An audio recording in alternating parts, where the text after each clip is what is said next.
Hello guys, muraho murakomeye. Karibu kandi mu kiganiro cyanyu aricyo kiwacu Dr. Love. Uno munsi namutumire dufise tuza gukora twenyine. Hanyuma sije y'umunsi ivuga ngo umuntu yo kwifata gute mu gihe ahebwe n'uwo bahora bakundana kandi bitagishoboka yuko basubirana. Ni sijiri très intéressant cyane gose bivanye n'ikibano cya misi yose kandi n'ibintu byama byashitse.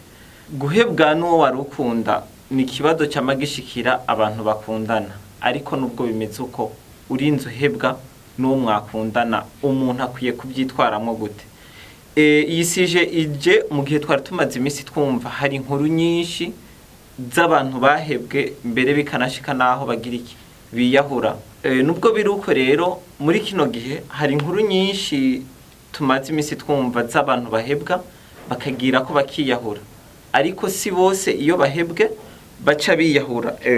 Abahinga benshi mbere baranavuga ko uko umuntu akwiye kwitwara mu gihe yoba yahebwe. Hari bitabo byinshi, hari ama video menshi, hari ama coaching menshi, ariko no musi twahisemwo guhagarara ku muhinga umwe yanditse igitabo bitwa Les Histoires des Amoureux. Uyu nawe akaba yitwa Alexandre Cormon. Cyane cyane muri chapitre 7 yaho niho haza kubisigura neza uko umuntu akwiye kwifata. Uno muhinga aragira ati mu gihe uhebwe hama hari ibintu bibiri biza muri wewe. Icyambere ni kwiyumvira yuko mushobora gusubirana n'uwo mwahora mukundana uko ubuhinga wokoresha kugira ngo musubirane. Mugabo hari n'abahitamo kwiyumvira ukungene boronka amahoro yo mu mutima kugira ngo ibibazo bahoramwo kumbure ivyo bibazo byamushikiye bishobore kumuvamo hama aronke stabilité canke ico bita amahoro canke aronke ico arondera ikintu bita échappatoire.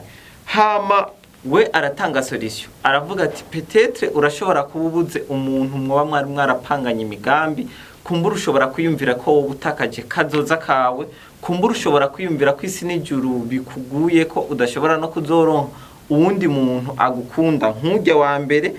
Kumbure ivyiyumviro byinshi biri muri côté négatif biraza, ariko uko umuntu akwiye kwitwara réellement ni gute? Icyambere aravuga ati utegerezwa kwemera yuko vyaheze, uko vyoba vyari bimeze kose, uko woba wari ukunzwe kose, uko woba wamukunda kose, uko woba wamwiyumvamwo kose, ibyo muba mwari mumaze gukora byose, mbere n'ibyo muba mwari mumaze gushikako byose, icyambere ni kwemera yuko vyaheze, umuntu yagiye, kumbure ntazogaruka ukundi kuntu. Ikintu cya kabiri umuntu akwiye kumenya nuko ubuzima bwawe ni bufise mu minwe yawe.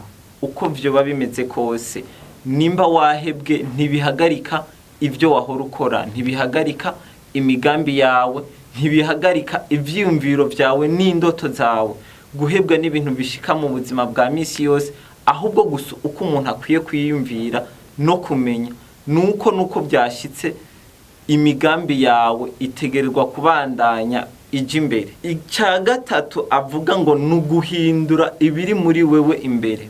Kumbure ivyiyumviro by'umukunzi wawe nivyo byahora biri imbere, ariko muri uno mwanya utegerezwa kubihindura, mbere ugafata ubuzima bwawe mu ntoki. Nimba umukunzi wawe wahora umuhereza amasaha 2 ku munsi, ukiyumvira ati mbega ya masaha 2 ubu twahora tumarana n'umukunzi wanje ngiye kuyakoresha iki, ujya mwanya mwamarana ukagira ikintu usubirizamo. Hari abantu benshi baja muri sport, hari abantu benshi basoma ibitabo, benshi barondera abagenzi, nibyo hanura. Rero ukwiye kumenya yuko ujya mwanya wahora uhereza umugenzi wawe uronka ikintu ubushiramo. Rondera abagenzi bashasha bazoguhereza ivyiyumviro bishasha. Ntawe utazi yuko no muri abo bagenzi bashasha ushobora gukuramo umukunzi.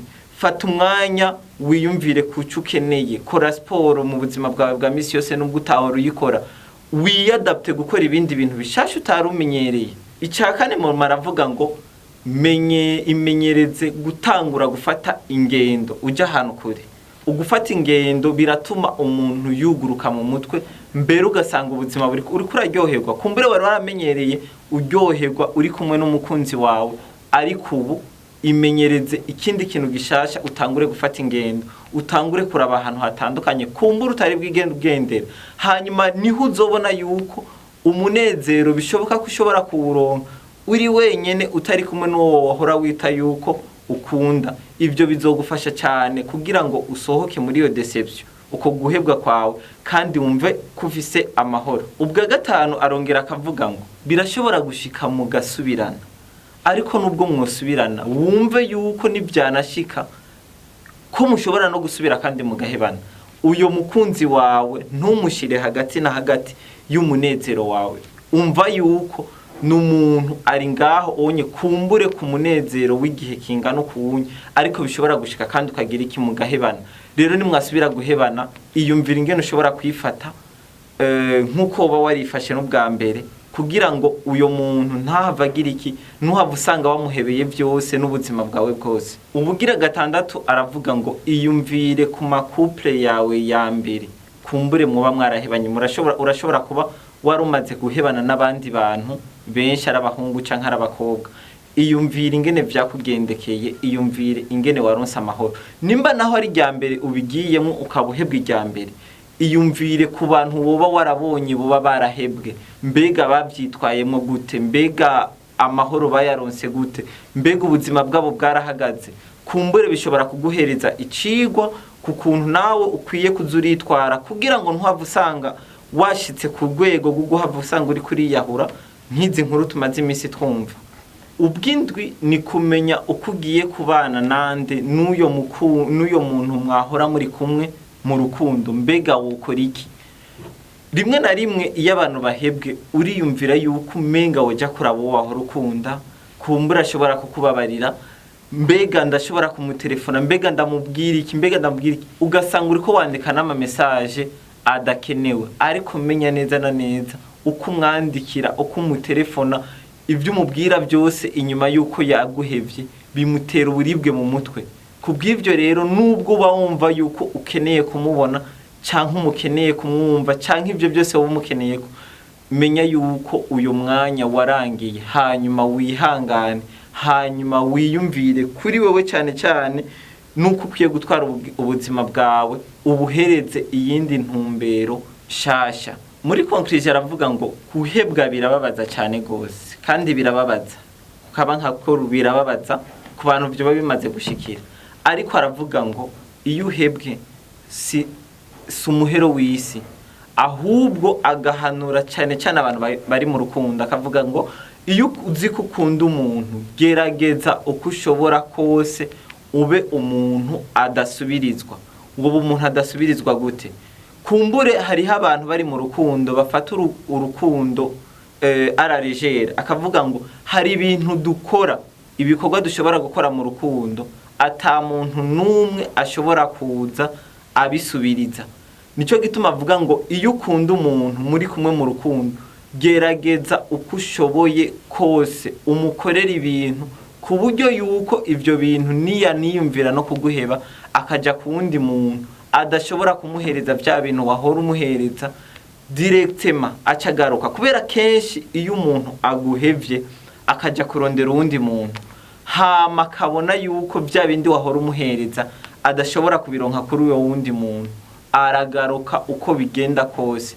Niyo mpamvu rero hanura ati uri mu rukundo gerageza uko ushoboye kose ukora ibintu bidashobora gusubirizwa n'umuntu n'umwe.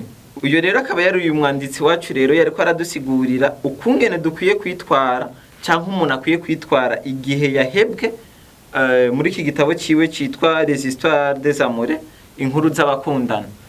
Kumbure wewe uri kuraturaba wowe ufise ikindi kintu uzi kugira ngo umuntu ave mu kintu bita deception canke ngo ukuntu umuntu akwiye kwitwara iyo yahebwe. Reka tugusabe muri commentaire yawe udufashe udushiriremo uko umuntu akwiye kwitwara, utubwire nimba ari vyagushikiye, kumbura uko wabivuyemo. Murakoze, ciao ciao, a bientôt.